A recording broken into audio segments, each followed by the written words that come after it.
Good evening from Toronto for me and Edmonton for my co-host, Brad Barco. It's The Journey with Barts and Rosey. How you doing, Brad? Good, man. How you doing? A lot cooler than you are right now. I heard it's 40 or close to 40 degrees in Ontario today. It was about, I think my temperature said finally 21. It cooled down. That was cool to us for the last week. It's been a scorcher out here too. So we're finally breaking that cycle, coming down. We're gonna get some rain this week, and hopefully it'll be comfortable to sleep. It'll be good. Yeah, it's definitely a hot one. But you know what? We love the heat as opposed to the snow, and we're gonna have a hot show today. The Journey with Barts and Rosey. This is show number 2. Hopefully, we'll be able to put on a ton of shows. But today is going to be the first one with a guest. Last week, we just opened up the two of us. We talked. Really excited. We've got we're all over the place. Actually, we've got myself in Aurora. You're in Edmonton. The Fanshawe kid, Jordan, our producer director, the Grand Poobah, love him. He's in London, Ontario right now. And then our guest, the great Barry Munro, is in King City. We're not going to allow Kerry Goulet to come on the show because he is in heavy mourning right now with the way the Winnipeg Jets are playing. You must be a little happy. Honestly, you must be a little happy. Yeah, you know what? I am. I would. Let's be honest. I would much rather be swept than I would the Toronto Maple Leafs right now, and we won't get into that. But I'm excited for Montreal, and I just don't see them really competing with a Colorado or Vegas. So let's enjoy the spotlight now for Canada and go from there. Hey, while you say that, great segue, brother, because Team Canada won the gold medal today. That's right. 0-3 they started. Everybody wrote them off, but, true Canadians stuck with them. I know what it's like to be in the Canadian dressing room when you're down, and they do whatever it takes to get the team going. And what a great one for the Ice Hockey Classic that Kerry and Tony have put on for years in Australia and New Zealand. Nick Paul, an alumni, scores the winner. Canada beats Finland 3-2 in overtime. All the credit and kudos to Team Canada. Maybe just say whatever you want to say to Team Canada, who are celebrating in Latvia right now. Yeah, another bright spot. Ottawa Senator, Nick Paul, alumni, obviously Kerry Goulet, and just incredible talent and a beautiful goal in overtime to end it. It looked, like you said, it looked bleak. They started 0-3. Nobody would give them a chance out of the gate. They got some reinforcements. With guys getting knocked out of the playoffs, coming back, quarantine, all that stuff. They get the team together, and former Maple Leaf Connor Brown sets them up with the OT winner, and it's just beautiful to see. And congrats to Roberto Luongo, who was the GM out there, and congrats to him and his crew for putting together a hell of a team. And way to claw back. We talk about adversity. Way to claw back from and overcoming adversity and winning a gold medal. Fantastic. Yeah, and let's go kudos out to all of Hockey Canada, to Tom Rennie, the head of Hockey Canada, Gerard Gallant getting his chance to coach. I heard a rumor that he might be getting the Ranger job, and then, of course, Roberto Luongo getting his first chance as a GM and winning it. All the best to Team Canada. I've been on the end where we've been celebrating, and I know the boys are going to just be careful tonight, boys, and enjoy yourself. But you know what? It's enough about talking hockey. Let's talk life. Let's talk overcoming adversity. And this guy is one of my true heroes. I have learned so much from Barry Munro in the last number of years. You talk about somebody taking an obstacle and turning it into an opportunity, Brad. Let's bring him up right now, Barry Munro. Hi, guys. How are you? Fantastic, Barry. Thanks so much for doing this, man.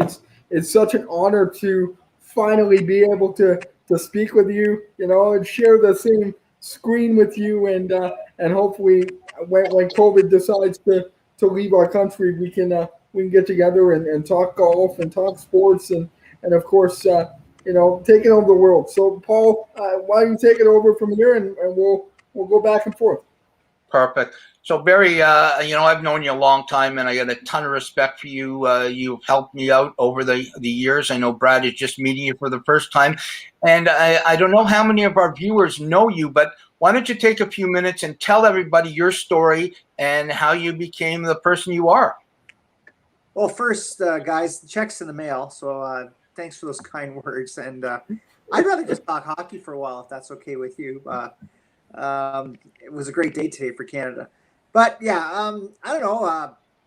I guess my journey really began in earnest back when I was 23 years old. I had just graduated from the University of Guelph and had was going through my summer and looking at the future and deciding what to do. And I went for a swim in a lake that I swam in 5 years in a row. And unfortunately, the water level was down by 5 feet and it was a whole new lake. I dove in and hit my head on a boulder and compressed my fifth and sixth vertebrae. Suffered a spinal cord injury, and that's when things changed forever for me in my life. And so really, it began there with a quick ride into a Northern Ontario mini cottage hospital, then a shuttle down to a helicopter pad, and then a helicopter ride to Toronto.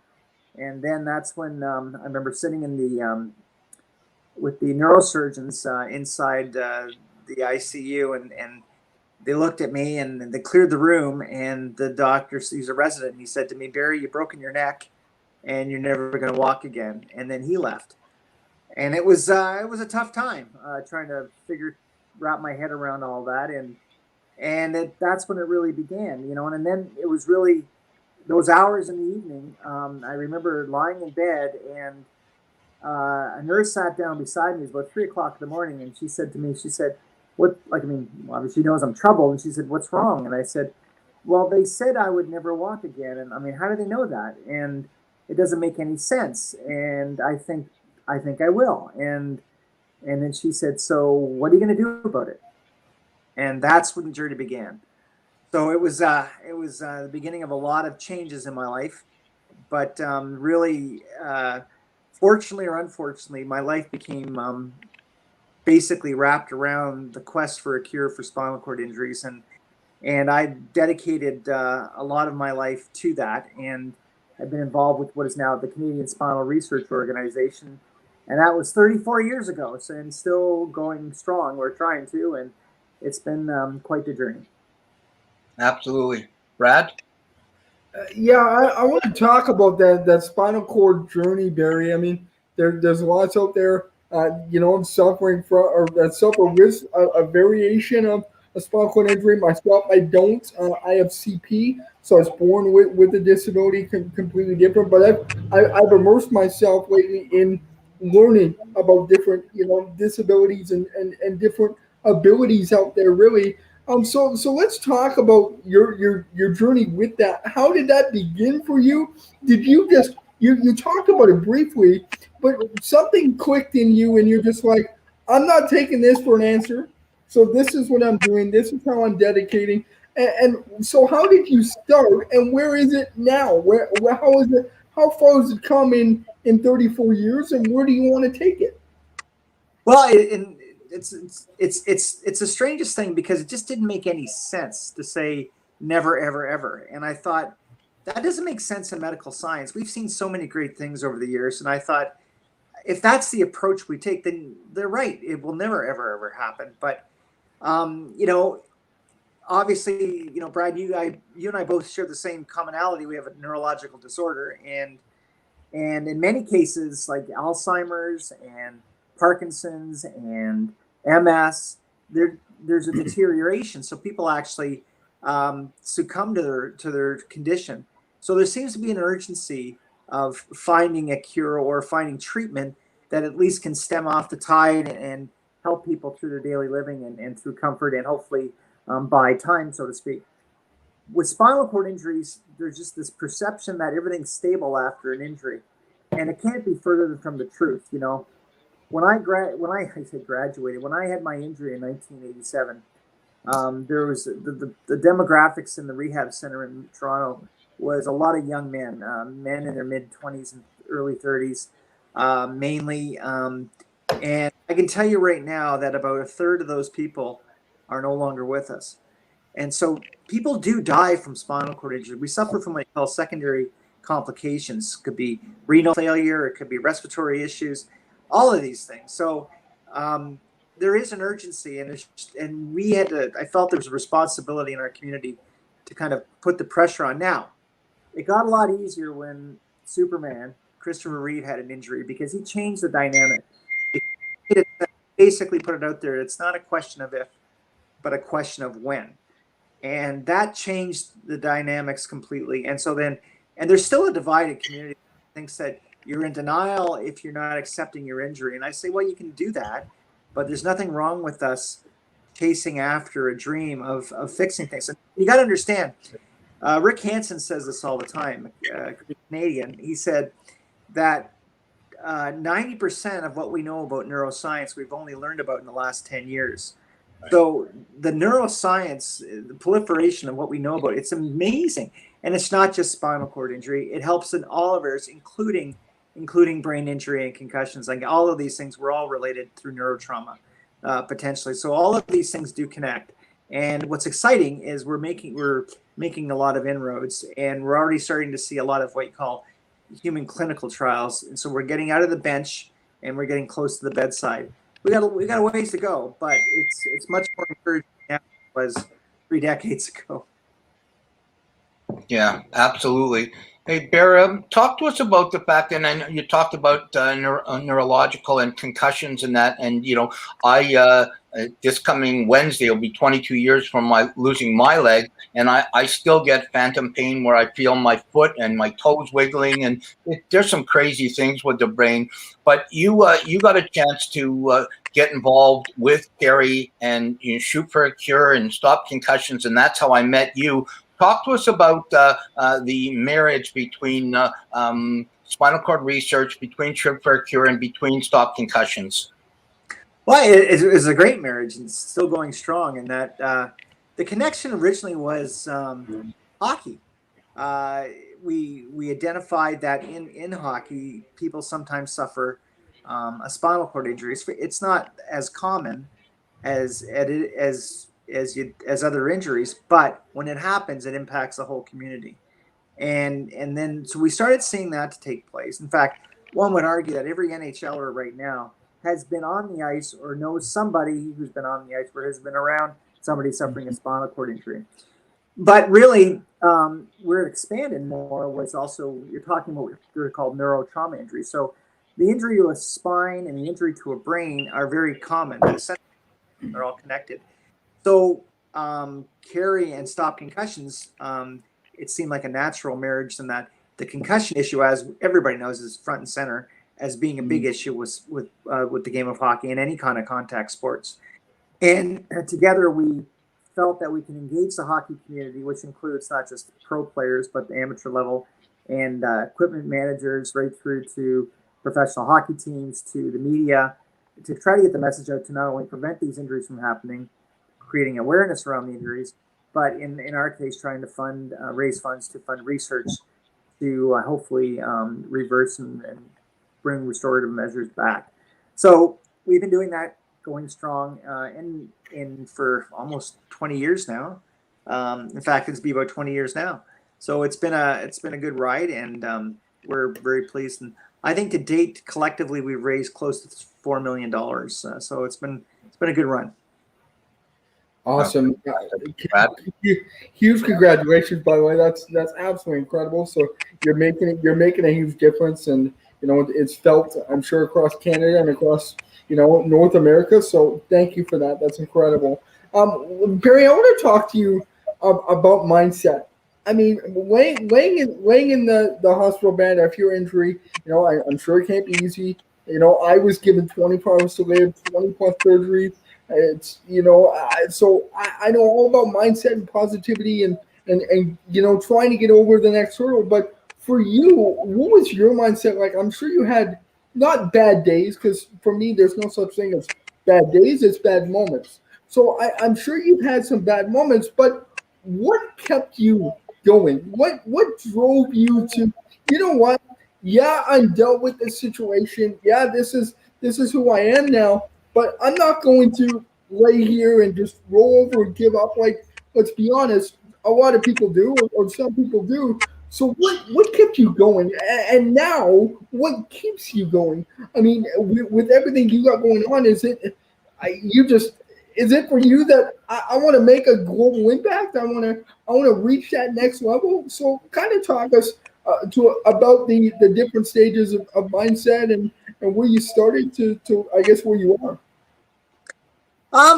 That's a good point. I think if I had to put my finger on it, there was a few things. And number one is I was raised to not necessarily be a complainer. I mean, you got to go with the cards you've been dealt. Now the idea is you want to stack the deck as well, and you create. I can use every adage out there, but you create your own luck. For example, I mean, there are things that we are responsible for, and there are things we are not responsible for. But the things we are responsible for, we can have an impact. And I just came from a school of thought that either you're in the game or you're not. And if you're in the game, you play 110%. And that's what you take it right to the wall. And if you decide not to do it, then that's fine too. But just you got to live with that. And there's been bad moments, a lot of bad moments, and thankfully that many more great moments that goes with it. I also give tribute to really the support network that was around me then, midway over the years, and even now today, people who are close with me, and then of course in my house and my life, it gives me strength. But the thing is, you have to keep moving, I guess is the thing. And maybe there's times for reflection but I always remember in the hospital thinking, I'm thinking too much about this. Like, quit thinking about it and start doing something about it. And as long as I feel like I'm doing something, that gives me the energy for the next day to get out of bed. Yeah, absolutely. Okay, let's talk about some of the great thing you've done. I know people would look and they'd say, oh, Brad's in his chair and you're in your chair. Like, what can you honestly do? And you've done marathons. You've done incredible things for charity. You went to school and became a lawyer. Talk to the person that's watching our show right now that says, I just can't do it. There's just no way. It's too hard. And there's tons of things that are hard, but you've accomplished so much. Talk to the person watching right now, whether it's a guy or a gal, a young boy, young woman, who just thinks they can't do it. Well, the one thing I can tell you this right now is that things are a lot easier than they were when and there were people well before me that were real heroes to me and trailblazers. That just the pure issue of accessibility and technology. I mean, I went to law school when the internet was just kind of coming around. So I remember going in to read books and periodicals. I'd have to book time with a librarian to grab books, to photocopy a bunch of things because you can't take them out of the certain law schools, and then have to go into a cubicle somewhere and just read. Now it's so much online. So what I'm saying is it's all relative. There are people that really had it tough, in my opinion, that trailblazed for me. And I like to think that maybe some of the things I did at the school I was at in terms of accessibility made it easier for the next year and the year after that. And I hope that those people today are doing the same thing for the future as well. Yeah, but absolutely. So yeah, law school was, but Rosie, I wasn't an athlete like that. I mean, I played hockey a lot, but I a little wheelchair rugby was fun. And by the way, it's a 5K, not a marathon. So it was okay, but I did enjoy. I've always enjoyed exercise. I think that's important.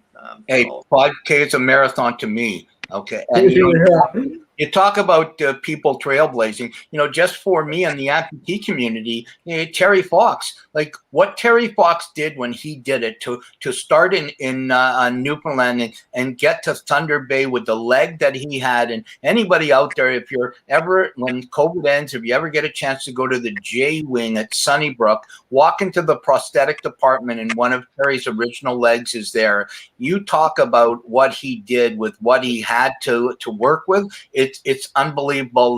We're watching. We're competing in right now the journey with Barts and Rosey. It's our second show. It's our first show with a guest. We got the great Barry Munro, who has accomplished so much. Brad, another question? Yeah, I want to know. I think just for me personally, I mean, what was it like accomplishing, and getting finishing warrior school and getting that under your belt, and something probably you worked so hard for. I can only imagine what the schooling was like and everything involved in that. But what was that like for you, and where did it take you? I mean, did you get to do some? I would imagine some quote unquote cool stuff with that. I mean, just kind of walk us through that and where it's taken you, what you've done, and how was it for you? Well, it's funny.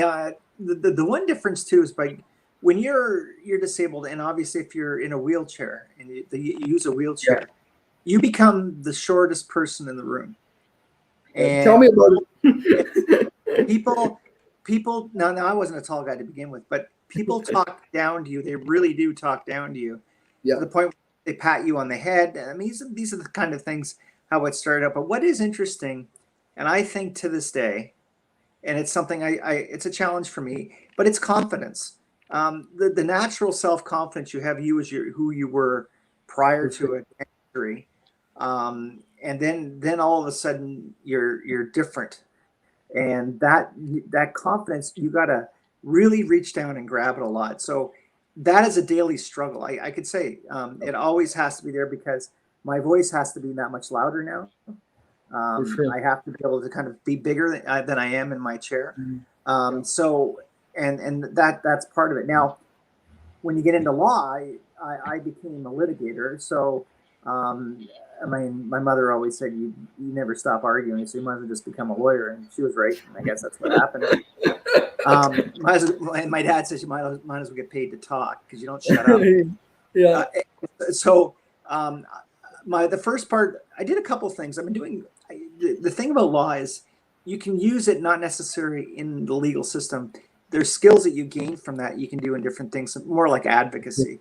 So one of the things that we're very proud of, we created together, I think it was right out of law school, was on the Ontario Neurotrauma Foundation, which was a granting body that funded neurotrauma research in Ontario. And it started in 21 years ago. It's just wrapped up now, but it's collectively raised over $100 million for neurotrauma research in Ontario.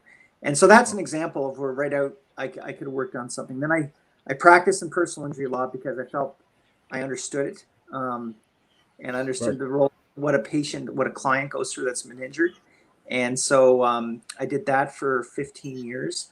And then now I'm back to really going with my passion is running the Canadian Spinal Research Organization. So that part excites me. And again, there's different things you pick up along the way from being a lawyer that you can use in everyday practice and running an organization.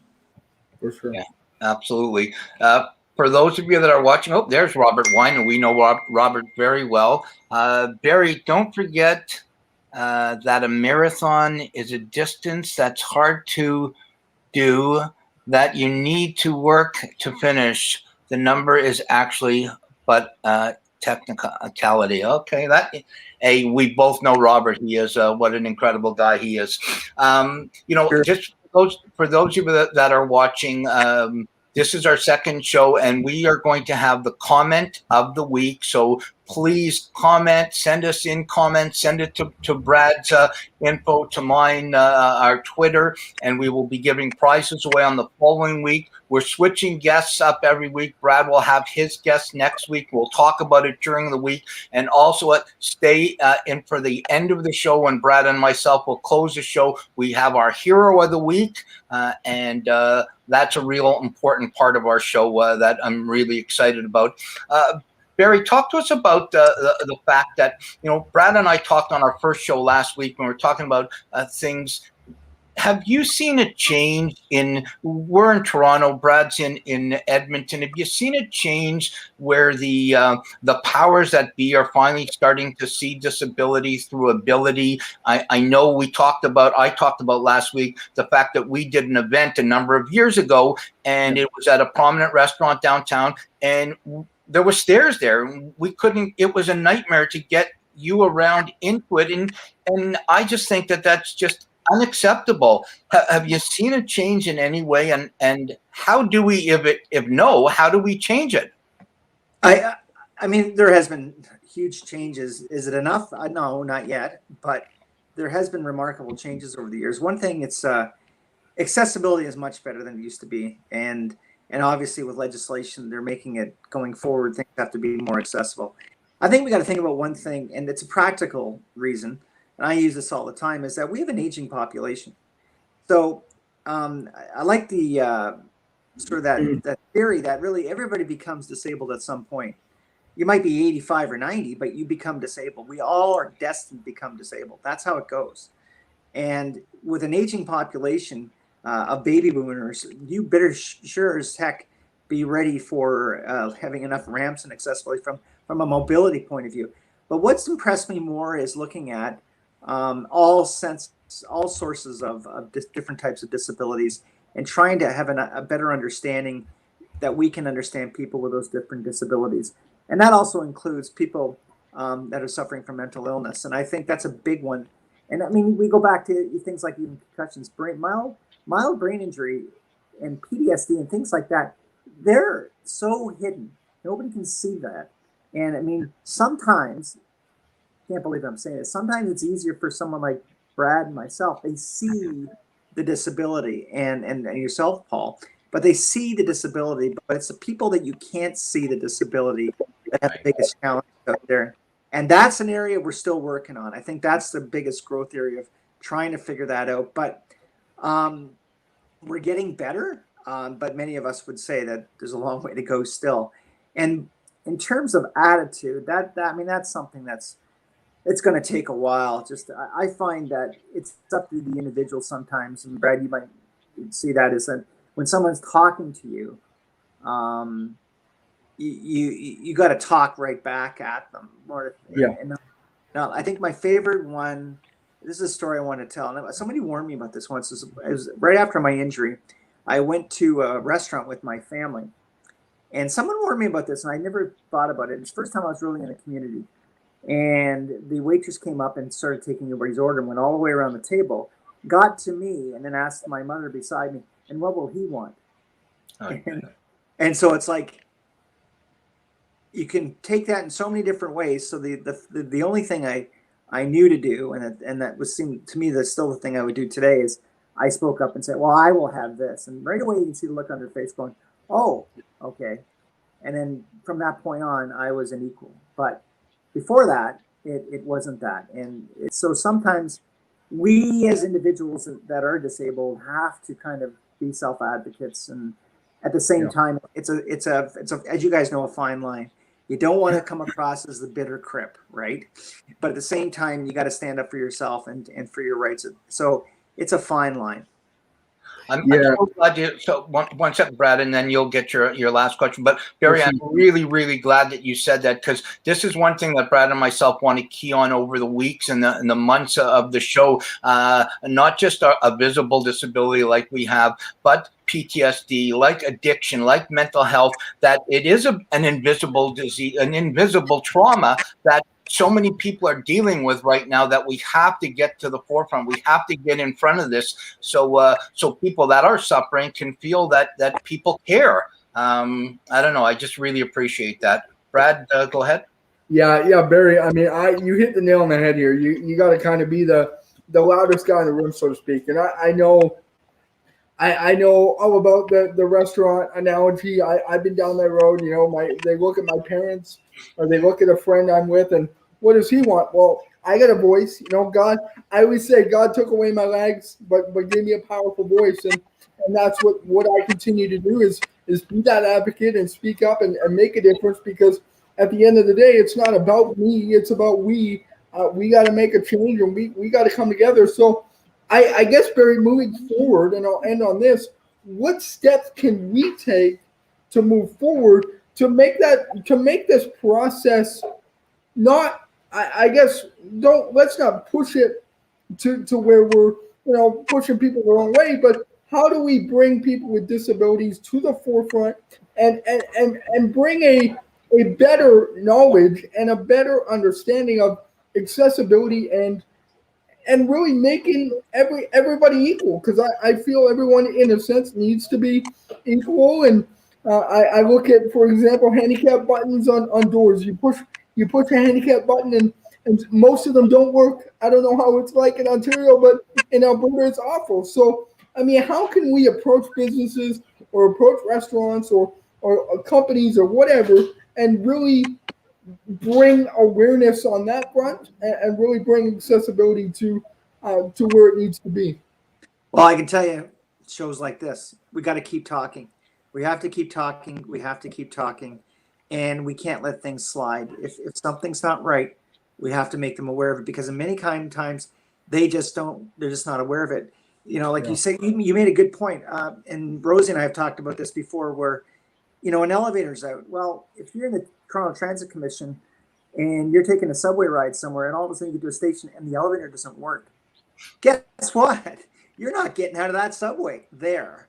I mean, in some cases, the powers that be just might not completely appreciate how massively inconvenient that is, how massively degrading that is. And sometimes I give the benefit of the doubt that the general population sometimes just doesn't know. And so I think the key to what you're asking, Brad, is dialogue, and sharing our truths and our stories as much as we possibly can. Because I can tell just this, the way we're talking right now, and stories that I said today, I can do that 10 times and still have people go, really? Like they've never heard something like that before. Yeah. So I think the more we talk and share our stories, I think the better it is. But at the same time, we have to do it properly. We just can't get angry and just get militant, and because it doesn't resonate, and people, it'll not make for change, so to speak, and that's really what we're all after. Yeah, absolutely. Barry, last thing I want to end on, and maybe we'll have something, Brad, at like the 3 months mark of our show. We'll have a roundtable, and we'll get the three of us and maybe a couple of other people in the disabled community, and we'll just see if we can help the community and get people with disabilities to send questions in, and people in the able-bodied community to send questions in. But the last thing I want to end on, Barry, you have the opportunity now. You talked to us about that, the hospital room when you were told that you weren't going to walk again, and I do believe that through the research you're doing and the great people that Lyndhurst and all the great facilities, that there will come a day that somebody will walk. I truly believe that. But you have the opportunity now to go into a room and there's somebody in there that is you from all those years ago. What do you say to them to give them that little bit of hope that maybe you didn't have anybody to tell you? I think I heard an expression. Thanks for asking that, because I was thinking about that, just something like this the other day, and a colleague of mine and was mentioning some of the problems we have with apathy in our spinal cord injury community, and getting kind of more involved in the movement, so to speak. And really the question was, what type of person do you want to be? Somebody that wants to change things, or somebody that doesn't? Or someone that wants change, or someone that doesn't? And if you don't, then God bless you, that's fine. But if you do, okay. giddy up, let's go. And that's the way you have to approach it. But don't sit there and complain if you're not prepared to put in the work to make change. And that's kind of my motto.